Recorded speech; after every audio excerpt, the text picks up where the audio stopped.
Na aula de hoje vamos fazer então uma introdução à otimização com restrições. Vamos ver o funcionamento básico, a teoria matemática para resolver eles, os problemas, as exigências que essa teoria vai exigir. E na última parte da aula a gente vai pegar e utilizar um toolbox do MATLAB de otimização com restrições para a gente ter ideia como funciona, como entra os dados, tal, fazer um overview dele do funcionamento básico. Tá? Então, primeiro vamos ver a teoria, depois vamos ver as condições de otimalidade de Karush-Tucker, tal de KKT conditions, um troço que vocês vão ver em vários lugares. São bem úteis aí tanto para otimização quanto para outras áreas que utilizam otimização como ferramentas. Tá? E no final vamos ver como utilizar o FMINCOM e o MATLAB para resolver problemas aí com restrições não lineares. Beleza, então com motivação, assim, vamos dar alguns exemplos de problemas de otimização. Então, bem clássico aqui, que a gente já trabalhou bastante, seria a otimização de treliças. Tá? Então, na otimização de treliças, a gente pode ter alguns tipos de otimização. Então, vamos considerar aqui a estrutura original. Tá? Dessa estrutura original, a gente tiraria os tipos mais simples de otimização, seria a otimização de size. Tá? Basicamente, quais seriam as variáveis de projeto aqui? A área das 10 barras. Então, esse tipo de problema, normalmente ele é escrito como minimizar uma função objetivo que está vinculada ao volume da estrutura com restrições de tensão. Tá? As restrições mais simples seriam as restrições de tensão do tipo que a gente viu na aula passada. Então, esse o problema com essa cara aqui, se a gente tiver um domínio contínuo para A e avaliar logicamente a estrutura com um modelo linear, de deslocamentos, por exemplo, esse problema se torna extremamente simples, ele se torna um problema linear. Tá? Então ele é resolvido assim, de forma bem trivial.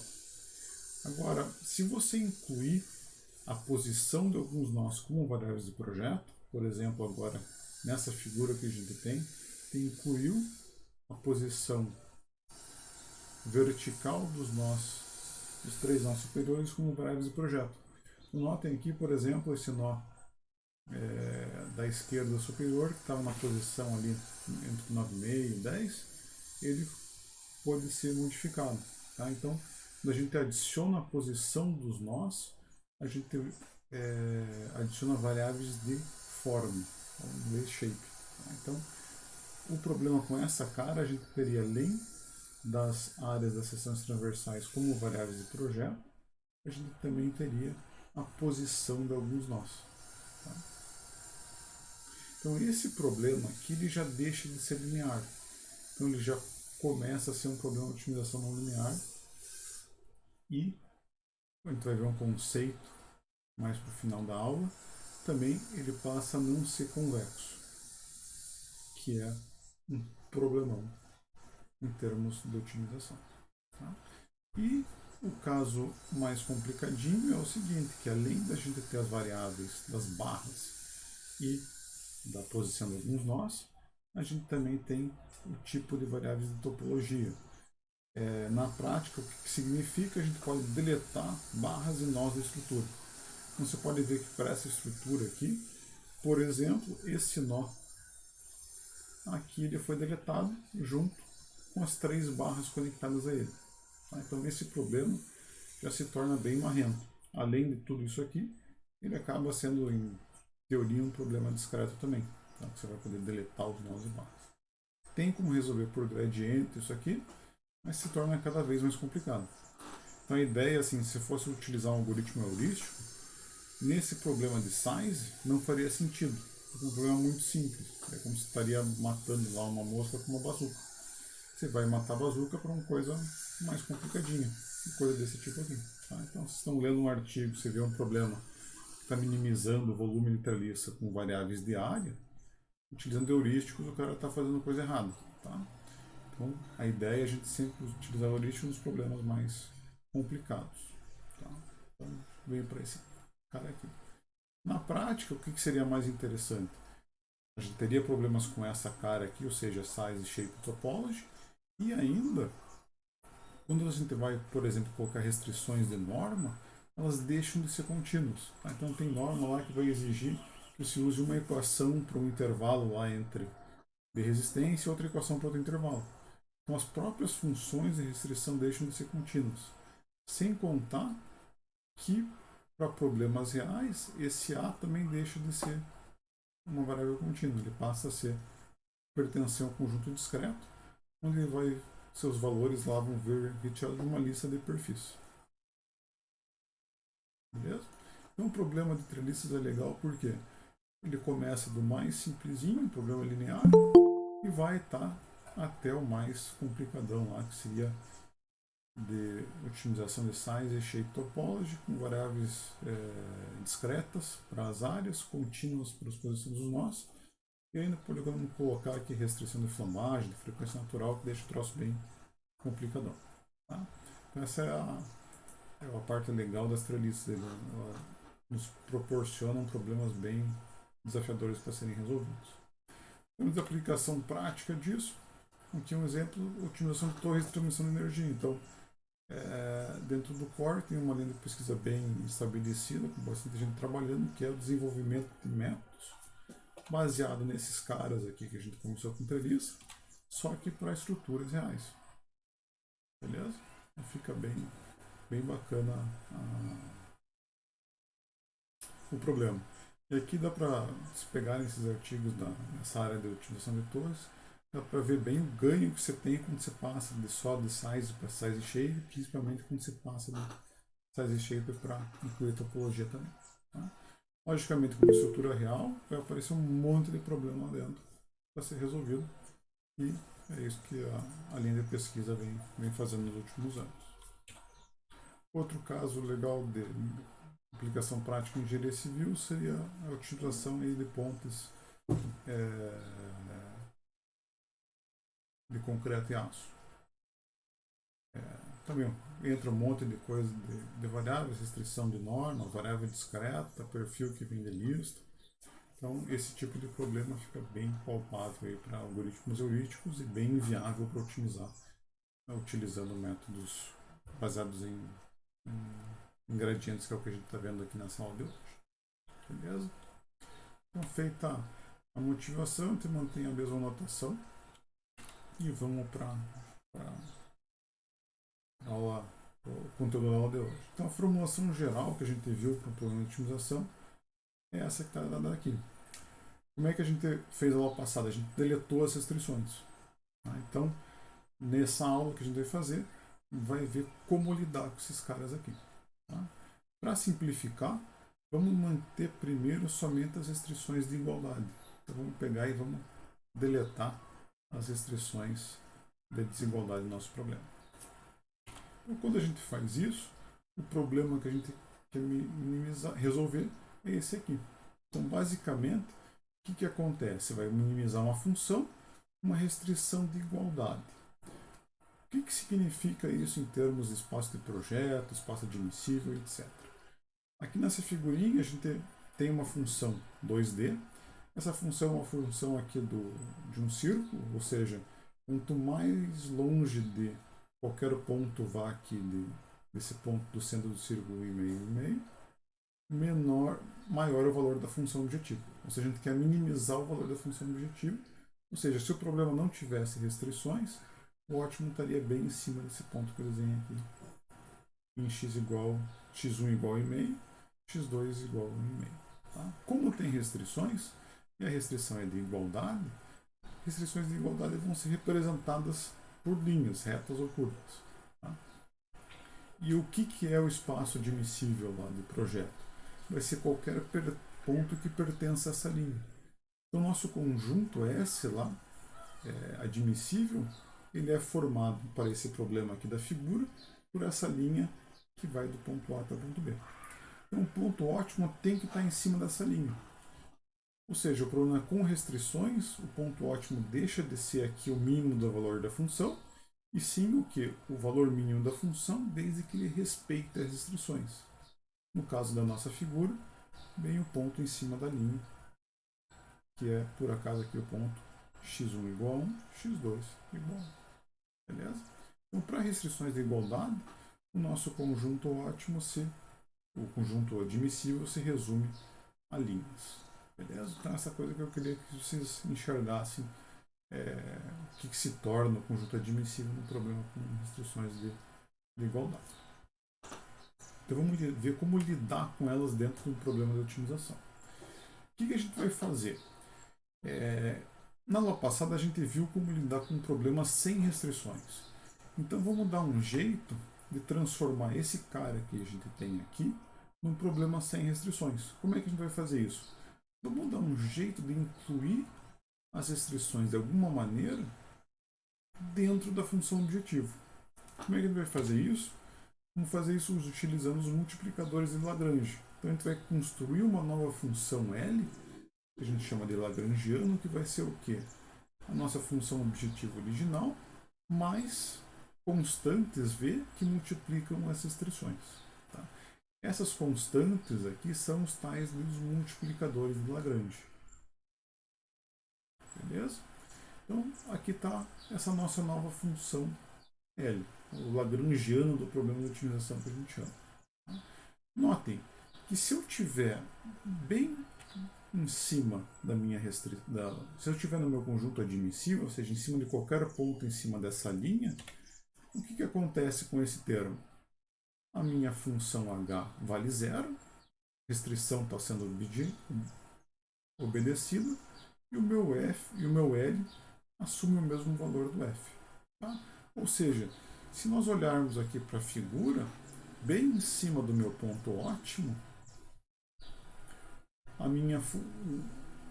no meu ponto x estrela, a solução do problema de otimização, o que vai acontecer?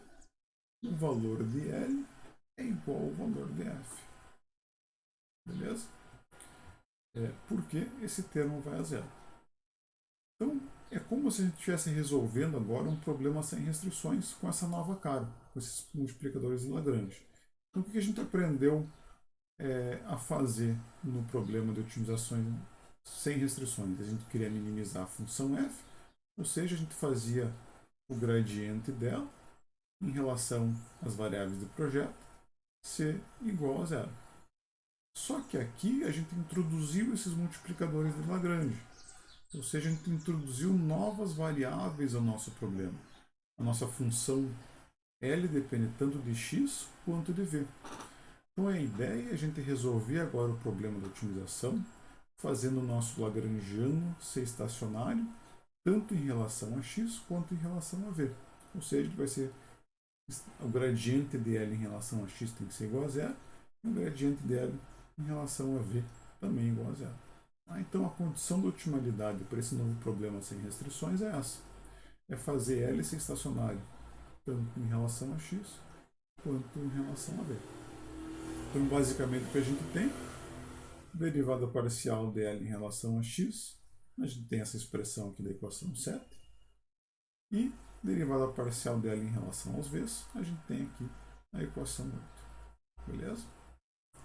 Notem que da equação 7, se a gente escrever ela em formato vetorial, o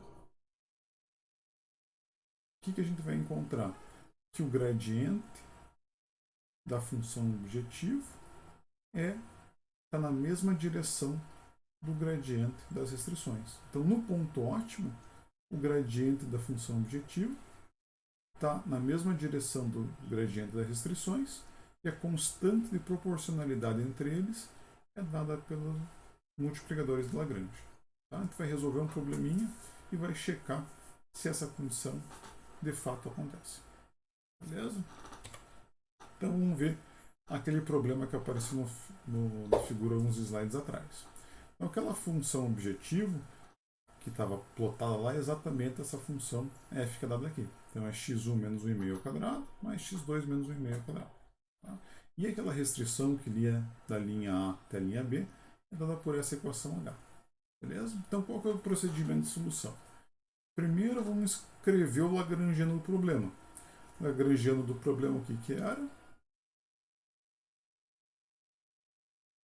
Era a própria função objetivo mais o multiplicador de Lagrange vezes a restrição.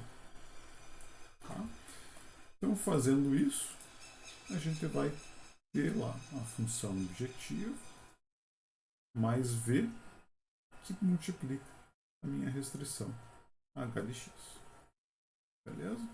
Para resolver o meu problema, vou fazer esse cara ser estacionário em relação a x1, x2 e também a v. Tá? Notando que ele depende de x1, x2 e de v. Então, a derivada parcial dele em relação a x1 é dada aqui, em relação a x2 é dada aqui, em relação a v é dada aqui. Notem que a derivada parcial dele em relação a v é a própria restrição. Então, a gente inclui que ela seja obedecida aqui na solução do problema. Notem aqui que a gente tem quantas incógnitas? x1, x2 e v.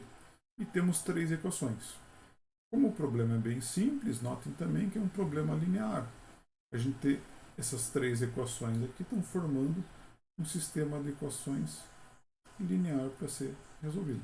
Beleza? Então, vocês colocando isso em qualquer solver de equação linear, a gente encontra o ponto ótimo do problema. Ou seja, x1 igual a 1, x2 igual a 1 e multiplicador de Lagrange no ponto ótimo também igual a 1. Tá? Então essa aqui seria a solução do nosso problema de otimização. Vamos ver se corrobora com aquela primeira figura que a gente tinha lá. Então notem, nosso ponto ótimo é x1 igual a 1, x2 igual a 1. Beleza? Então está dado aquele mesmo pontinho que estava assinalado na figura antes. Se vocês verificarem, vocês vão ver que gradiente de f vai ser igual a v vezes gradiente de g para o ponto ótimo x estrela. Ou seja, o gradiente de f, que é essa flechinha que está apontando aqui para baixo, vai ser igual o gradiente de h e vão estar na mesma direção e a constante de proporcionalidade entre os dois é dada aqui pelo nosso v estrela. Beleza? Se vocês pegarem qualquer outro ponto na reta aqui no nosso espaço admissível, por exemplo, esse pontozinho aqui, vocês vão ver que o gradiente de f e o gradiente da restrição não vão apontar na mesma direção. Beleza? Então essa é a cara aí de como formular e resolver analiticamente um problema de otimizações com restrições de igualdade.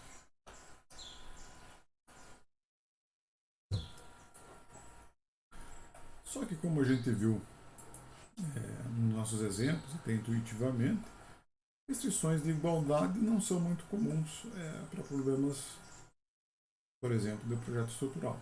Tá? Então, nosso interesse maior normalmente vai estar relacionado às restrições de desigualdade. Então, vamos tentar resolver agora um problema somente com restrições de desigualdade. Então, como é que fica a cara do espaço admissível quando a gente tem restrições de desigualdade? O nosso problema vai ser minimizar a mesma função f, só que agora o nosso g não é mais igual a zero, tem que ser menor ou igual a zero. Então aquela reta a e b que a gente tinha no problema anterior, ela só é um limite. Qualquer coisa que esteja aqui à esquerda, abaixo dessa reta, vai formar a nossa região admissível. Essa figura aqui, no caso, além da restrição da reta E a B, ela teria aqui que tanto x1 quanto x2 tem que ser maiores do que zero. Por isso tem um espaço admissível fechado aqui por essas duas regiões. Tá? Mas o probleminha que a gente vai resolver originalmente vai ser minimizar aquela mesma função só com o g, ou seja, essa reta E e B, o valor dele ser menor do que zero. Ou seja, qualquer coisa que esteja para cá dessa reta. Beleza? Então, quando a gente está lidando com restrições de desigualdade, nosso espaço admissível deixa de ser uma reta e passa a ser um domínio propriamente dito. Ou seja, aqui no caso de um problema em duas dimensões, aqui um espaço de duas dimensões. Beleza? Então vamos ver como lidar com esses caras de forma analítica. A saída aqui é o seguinte: quando a gente estava no nosso problema, a gente sabe resolver problemas sem restrições, faz o gradiente da função ser igual a zero. Quando a gente colocou as restrições de igualdade, o que a gente fez? E fez as restrições de igualdade irem para a restrição, irem para a função objetivo e resolvemos ele como se fosse um problema sem restrições. Aqui vamos fazer o mesmo passo. A gente sabe resolver problemas com restrições de igualdade, nós vimos nos slides anteriores. Então vamos transformar a nossa restrição de desigualdade em uma restrição de igualdade, somando aqui uma constantezinha que vão ser as variáveis de folga, tá? Ou slack variable. Então, se a minha restrição não está minha restrição está folgada, ou seja, não está ativa, o que eu posso fazer? Somar uma constantezinha que faça ela valer zero. Então, essa situação, a soma da variável de folga, nos leva a três situações diferentes.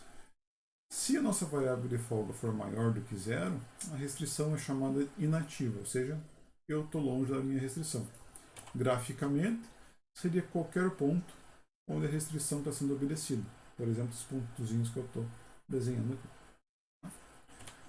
Quando a minha variável de folga é igual a zero, a gente diz que a restrição é ativa, ou seja, são pontos bem em cima da minha restrição.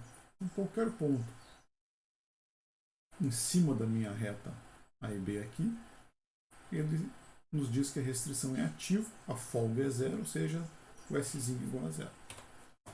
E se o meu S for menor do que zero, a restrição está violada, ou seja, a vaca já foi para o brejo.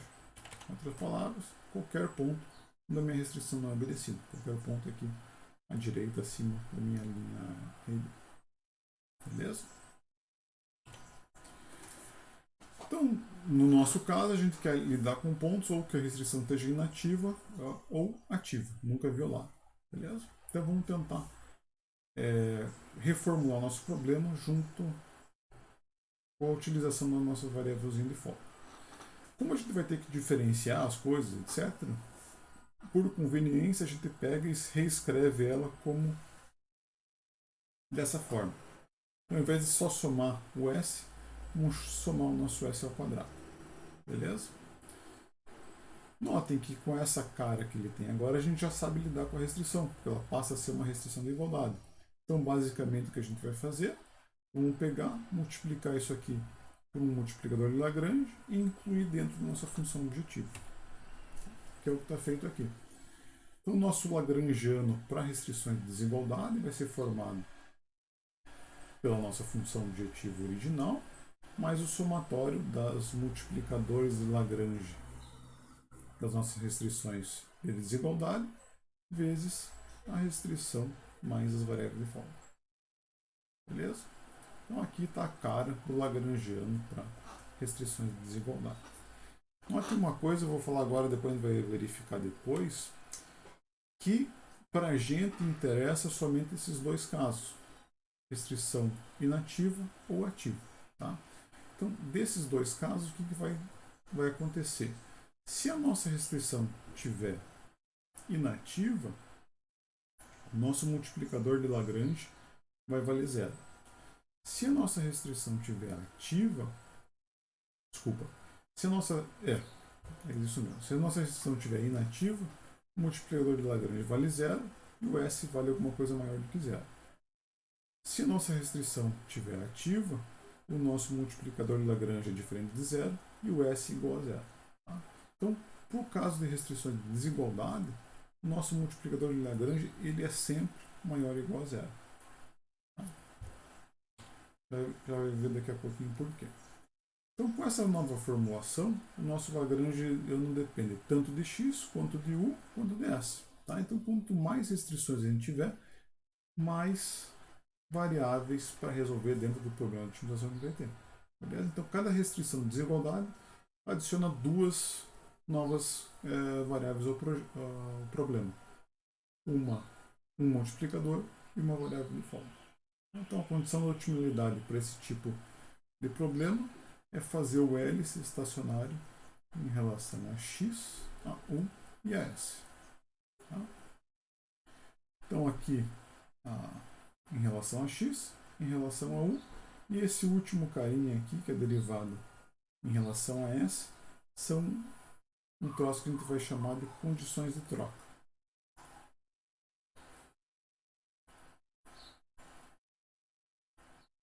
essas funções de troca é o seguinte: para isso aqui ser igual a zero, ou U é zero, ou S é zero. Então, se a restrição estiver inativa, S é diferente de zero. Se a restrição S é diferente de zero e U é igual a zero, se a restrição estiver ativa, U é diferente de zero e S é igual a zero. Beleza? Na solução do problema, a gente vai testar essas condições. Então, nosso probleminha da otimização, retomando aquele mesmo exemplo, agora só fazendo a função ser menor ou igual a zero. Tá? Então, vamos montar o nosso Lagrangiano, que é composto pela função f de x, mais o multiplicador de Lagrange da restrição de desigualdade, vezes a minha restrição, mais s ao quadrado. Escrito Lagrangiano, vou fazer ele ser estacionário em relação a x, a u e a s. Então, a x é aquela mesma condição que a gente já tinha anteriormente. A u a gente recupera a restrição somada à variável de folga. E a s a gente tem as condições de troca. Tá? Então, para resolver esse problema de forma analítica, nós vamos utilizar primeiramente as condições de troca. Primeiro a gente decide, a gente faz o teste da restrição está ativa. Se a restrição está ativa, S é igual a zero e U é a incógnita do problema. Se a restrição é inativa, U é igual a zero e S é uma variável do problema. Beleza? Então, o que eu escrevi aqui eu estou repetindo aqui, por isso que ela chama condição de troca, ou é um ou é outro. Tá? Então, primeira condição, S igual a zero, o positivo, restrição ativa e a outra inativa. Então, notem que a gente já sabe que a restrição vai estar ativa, que a gente já conhece o ponto ótimo. Tá? Mas se nós resolvêssemos os dois sistemas de equações resultantes dessas duas condições, notem que isso aqui forma um sistema de equações com 3 incógnitas e 3 equações. Para a primeira condição, a gente teria a solução de x1, x2 e u ser igual a 1. A segunda condição, a gente teria x1, x2 igual a 1,5 e s ao quadrado igual a menos meio. Tá? Então, obviamente, como isso aqui é inviável, a gente já sabe que a solução do problema é a primeira condição, ou seja, a condição ativa. E a gente recupera esse pontozinho lá. Tá? Como o ponto é igual, a gente também vai ter aquela condição que o gradiente de f vai ser igual a u vezes o gradiente de g nesse ponto. Podem verificar isso depois. E esse é o processo de solução. Então, notem que esse processo de solução analítico é extremamente complicado, porque quanto mais restrições eu tiver, mais multiplicadores de Lagrange eu vou ter e mais variáveis de folga eu vou ter. Então, para cada restrição, eu vou ter que testar duas condições de troca. Tá? Então, isso vai criar uma lista gigantesca aí de subproblemas para resolver. E, normalmente, esse sistema de equações que é dado aqui é um sistema não linear. Tá? Então, a parte de solução analítica dos problemas de otimização é bem para a gente entender como resolver e tentar usar esses conceitos no desenvolvimento de métodos numéricos. Tá? Dificilmente a gente vai resolver um problema real utilizando isso aqui.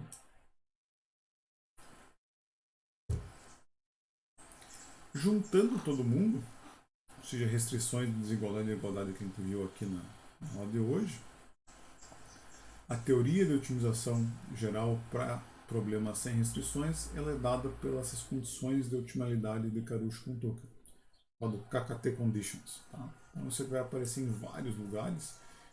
E o que são esses caras? É nada mais do que juntar todo mundo que a gente viu na aula de hoje. Tá? Então, o processo de solução utilizando essas condições de otimalidade de Karush-Tucker é o quê? Escrever o nosso Lagrangiano. Então, notem aqui que agora ele é completo, composto tanto pelas restrições de igualdade quanto das desigualdade. Fazer o nosso lagrangiano C estacionário, tanto em relação a x quanto v quanto u. Beleza?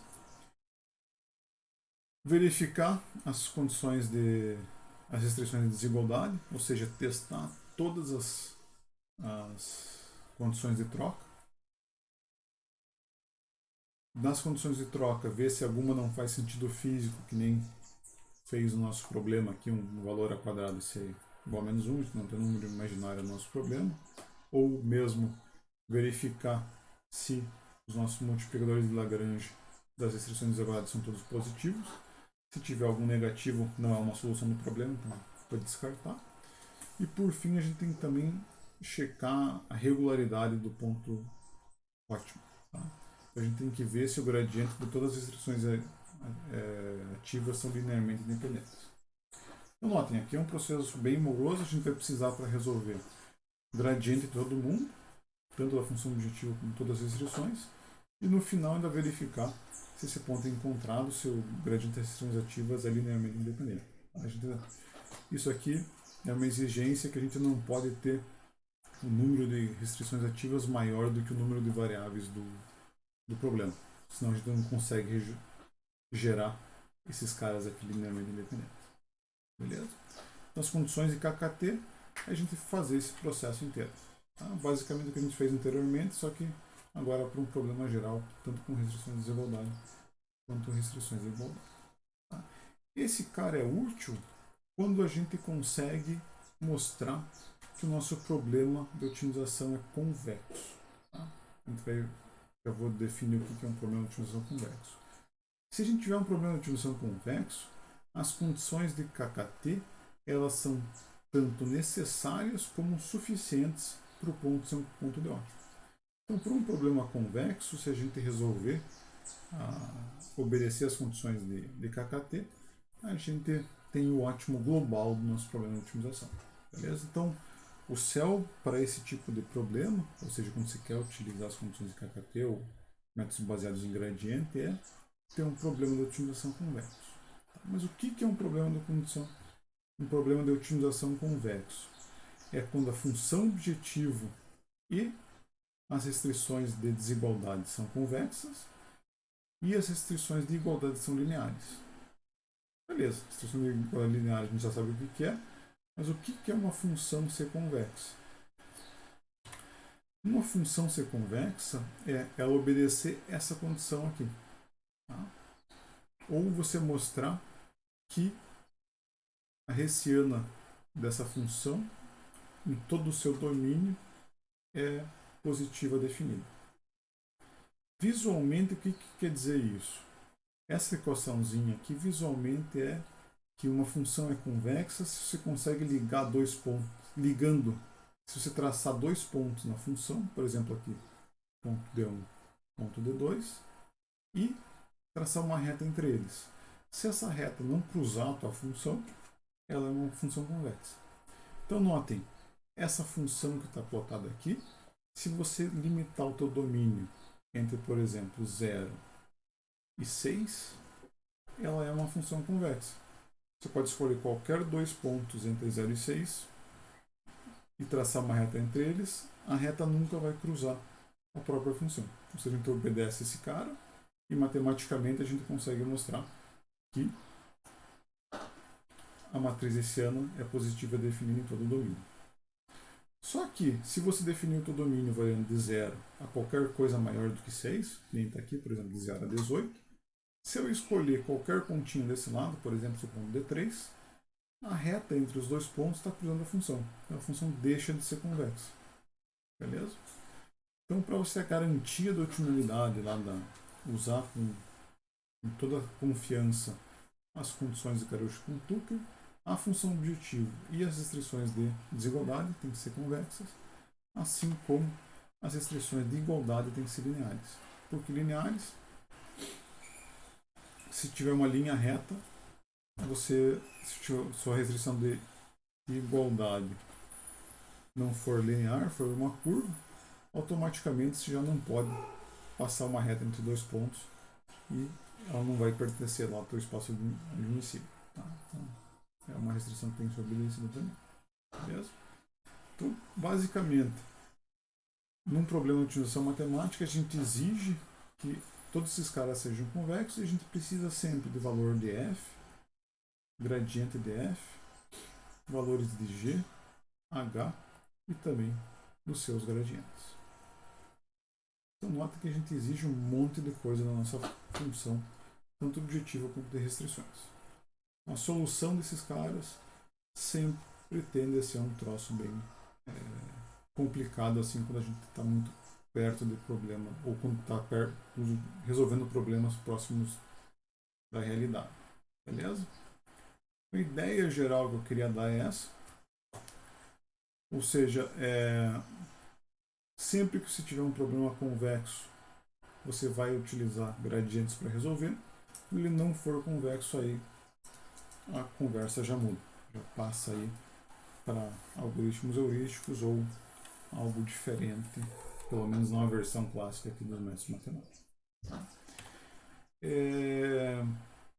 Para otimização numérica com restrições, a ideia lá de solução é a mesma dos problemas com restrições. Você sempre vai ter um ponto, você vai atualizar esse ponto com uma direção de descida no tamanho de passo. Tá? Só que aqui a gente vai ter diferentes filosofias de como lidar com as restrições nesse processo. Então, o mais simples seria o método de finalidade. Depois a gente passaria ali para problemas de programação sequencial, gradiente projetado, etc. Na disciplina de introdução à otimização, esses caras aqui a gente entraria dentro de cada um e veria em detalhe como funciona a implementação, etc. Tá? Mas como a gente só está dando um overview aqui para a disciplina, vamos pegar e resolver alguns problemas utilizando um toolbox de otimização. Beleza? Antes da gente partir para essa parte do problema, só quero deixar claro aqui, para qualquer método desse, a gente sempre vai precisar, pelo menos em cada iteração do algoritmo, o valor da função, o seu gradiente, assim como o valor das restrições num dado ponto e dos seus respectivos gradientes. Tá? Quando a gente tem problemas, por exemplo, programação sequencial, se ela for uma programação sequencial quadrática, a gente também vai precisar da matriz hessiana num dado ponto. Tá? Então, mas é só para lembrar que tudo que a gente precisava lá para os métodos sem restrições, a gente precisa e muito mais para fazer funcionar. Beleza? Então, aqui a sugestão de tarefa, a gente vai resolver um probleminha ali no MATLAB, mas se resolver ele também com diferentes características que a gente aborda depois de a gente resolver nosso problema. Beleza? A parte expositiva da aula teórica para aqui, a gente vai para as perguntas e depois vai para o MATLAB.